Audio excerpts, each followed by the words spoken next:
Halo teman-teman, selamat berjumpa kembali bersama saya Tanta Nugraha di video pembelajaran pemrograman web. Untuk video pembelajaran pemrograman web kali ini yang akan kita bahas yaitu dokumen objek model untuk manipulasi HTML teman-teman ya. Dimana sebelum kita bahas bagaimana cara menggunakan DOM untuk manipulasi HTML, kita harus tahu dulu dokumen objek model itu sebetulnya apa sih? Jadi dokumen objek model itu merupakan dokumen model data standar, di mana DOM itu adalah cara bagaimana JavaScript bisa melihat suatu halaman HTML. Misalkan, eh, di sini ada sebuah dokumen HTML, teman-teman ya. Dokumen HTML ini ingin diganti bagian apa ya elemennya, namun digantinya itu menggunakan script dari JavaScript, teman-teman ya. Nah, dengan menambahkan dokumen objek model, kita bisa menggantinya itu di dalam JavaScript. Nah, misalkan di sini kita bisa ingin mengganti warna background header webnya menjadi warna hijau. Nah, maka kita nanti seleksi bagian apa namanya? Bagian elemen headernya untuk kita coba dapatkan, kita ubah di JavaScript ini, teman-teman. Nah, DOM itu merupakan sebuah platform dan interface yang memperbolehkan pengaksesan dan perubahan pada konten, struktur, dan style pada sebuah dokumen oleh program dan script. Jadi, yang bisa kita ubah itu, atau yang bisa kita akses itu pada HTML itu baik dari sisi kontennya, strukturnya, bahkan stylenya, teman-teman. Nah, kurang lebih seperti itu ya gambaran dari dokumen objek model itu. Selanjutnya, di sini fungsi DOM ada beberapa teman-teman. Yang pertama fungsinya adalah menghapus atau menambahkan elemen HTML. Kita bisa nambahin elemen HTML baru tapi pakai DOM gitu ya, pakai dokumen objek modelnya itu di JavaScript. Selanjutnya kita juga bisa mengubah isi elemen HTML, misalkan elemen yang awalnya tidak ada menjadi ada gitu ya. Atau kita coba ganti elemen A menjadi elemen B gitu. Lalu DOM juga bisa menangani event dan DOM juga bisa menambah atau menghapus CSS atau cascading cells ya teman-teman. Nah, selanjutnya di sini kita bagaimana sih cara mengambil elemen HTML-nya itu menggunakan DOM itu? Ada 4 cara yang bisa kita gunakan.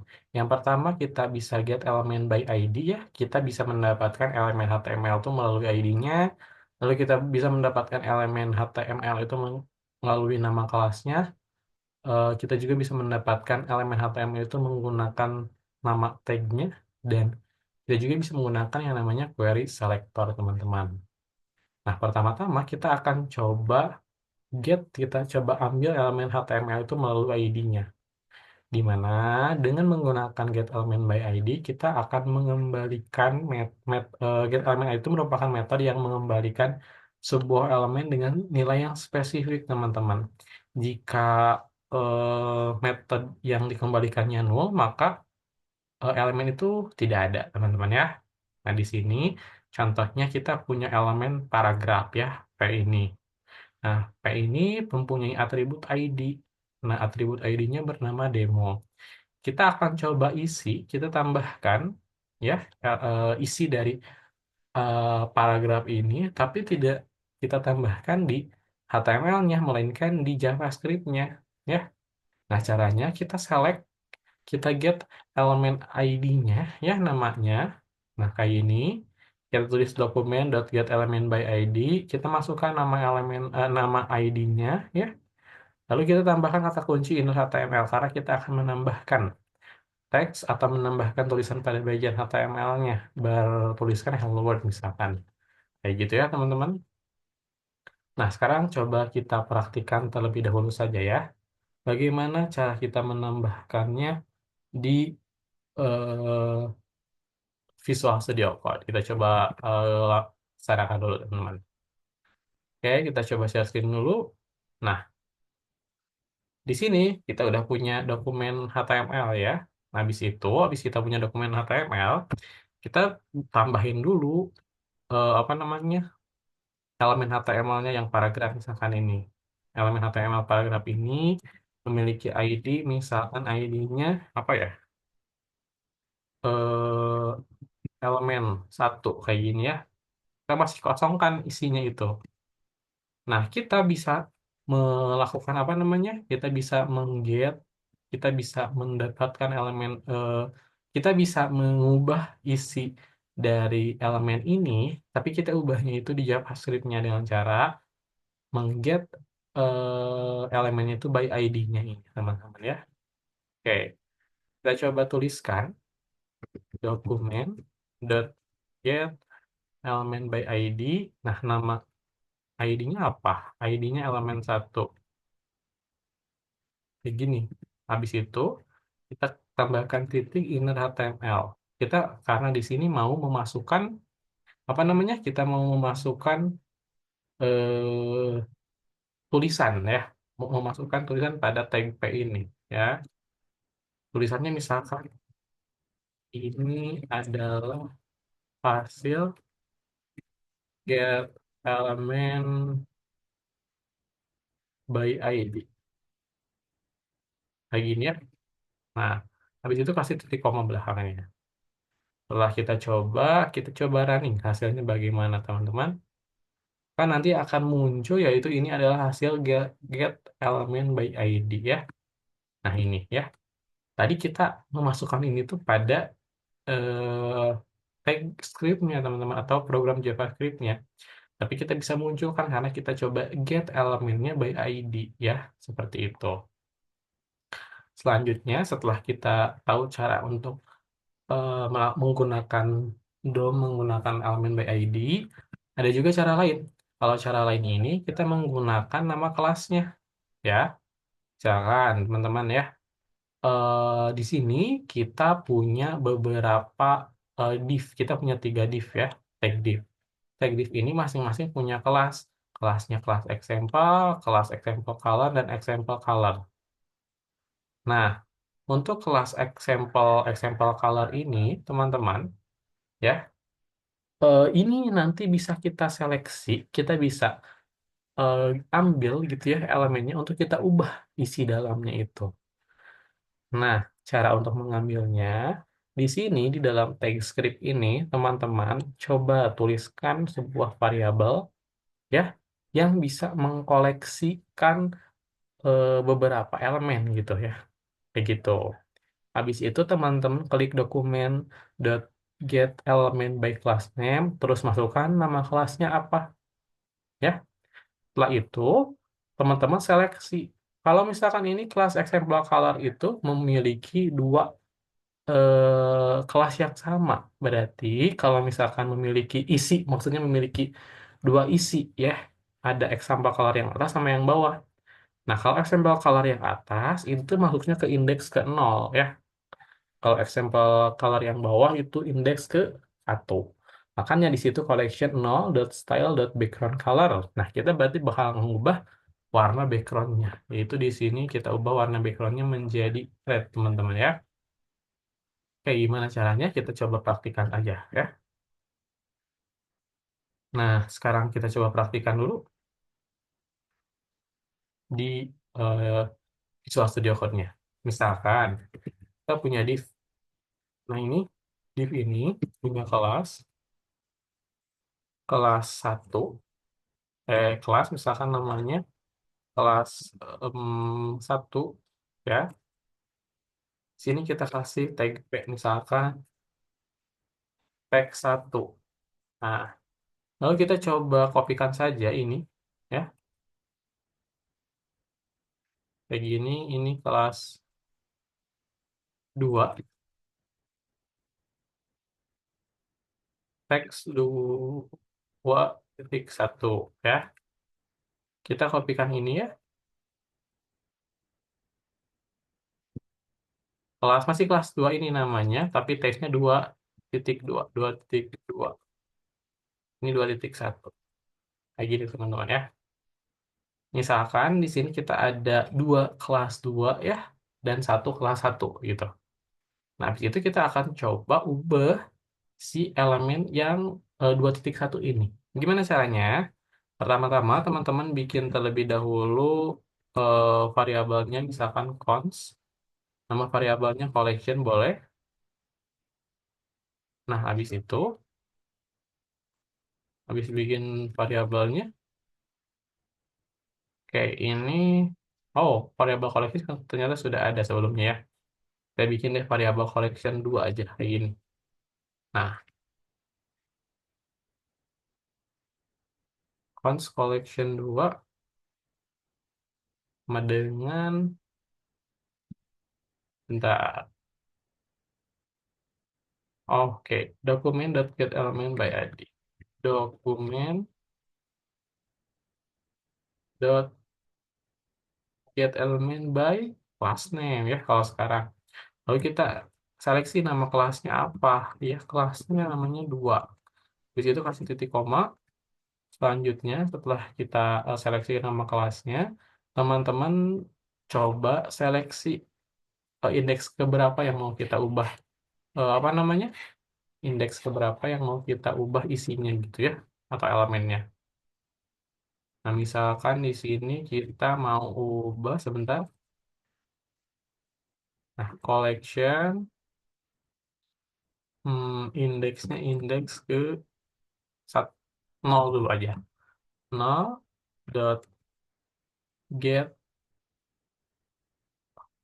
Oh, bukan .get lagi. Kita langsung masukkan stylenya. .style.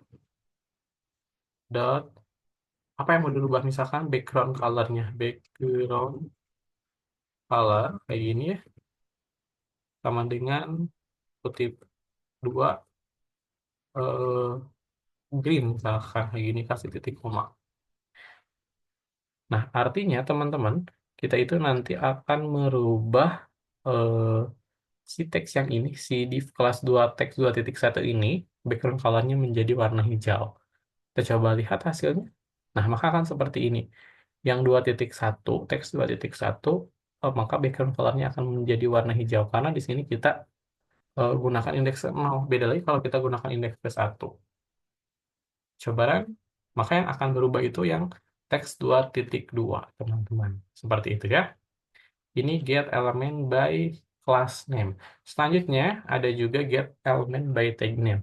Di mana eh, get element by tag name itu merupakan metode yang mengembalikan semua koleksi dari semua elemen dengan nama tag yang spesifik. Jadi kalau tadi kita itu menyeleksinya lewat kelas, lewat ID, sekarang lewat tagnya langsung ya. Tag itu yang P, li, ya kayak gitu.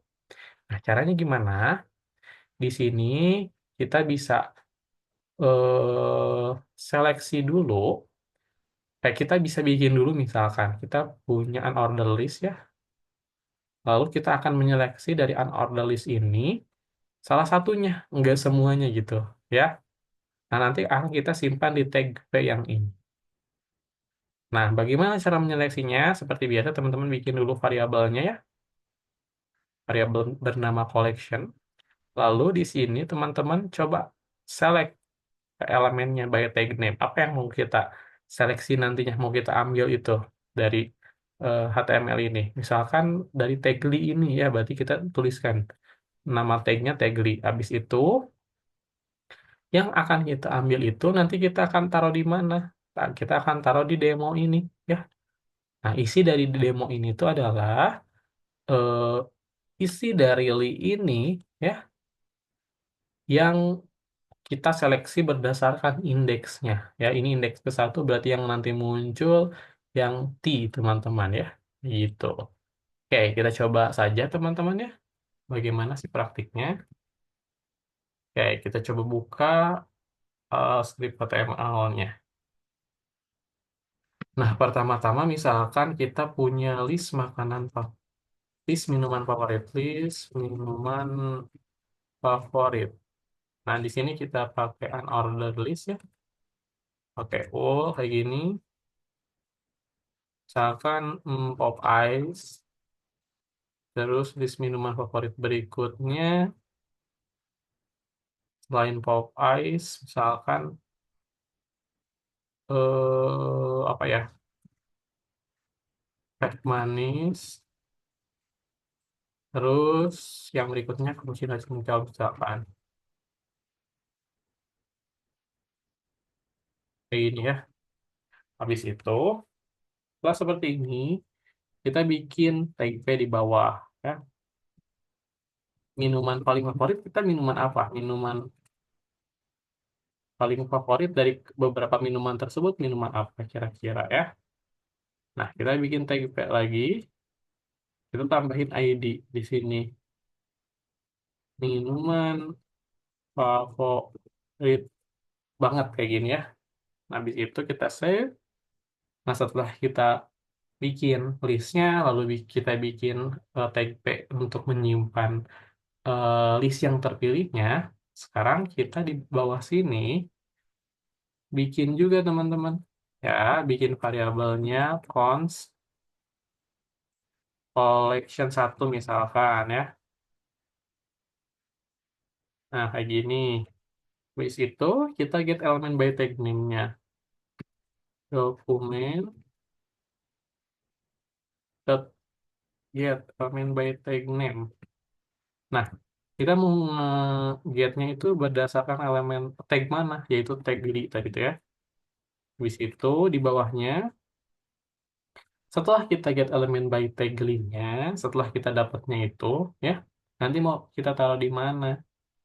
Nah, maka di sini kita eh, get elemen by ID dulu.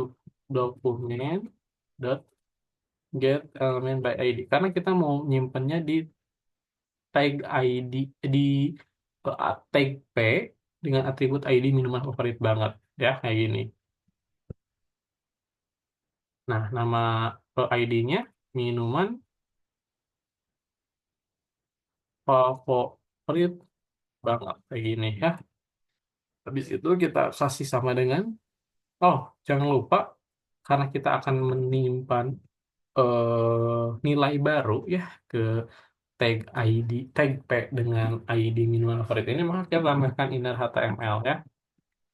Habis kita tambahin inner HTML, baru kita coba seleksi dari tag yang mana gitu ya, yang akan kita masukkan menjadi minuman favorit itu. Maka di sini kita tuliskan collection satu, habis itu indeksnya indeks berapa. Misalkan minuman paling favorit banget itu adalah yang cappuccino cincau. Cappuccino cincau itu indeksnya indeks kedua, teman-teman. Dot inner HTML. Kayak gini ya. Habis itu save aja, kita coba run. Nah, maka di sini minuman paling favorit yaitu cappuccino cincau.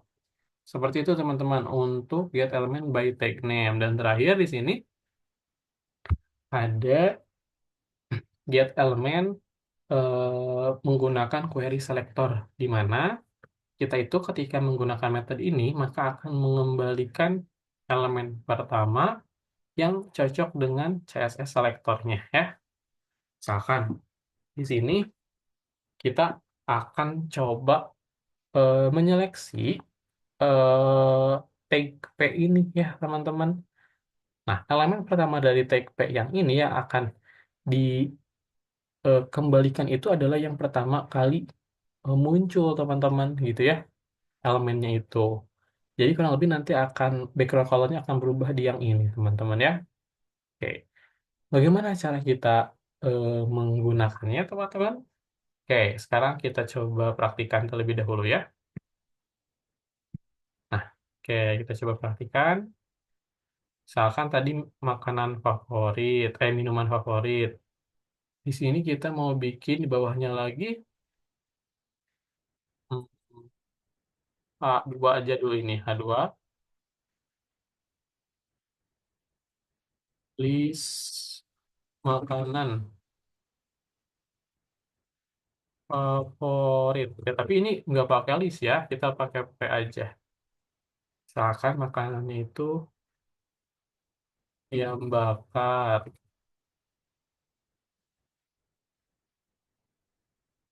P sebelah misalkan ya. Terus P lagi, hmm, apa ya?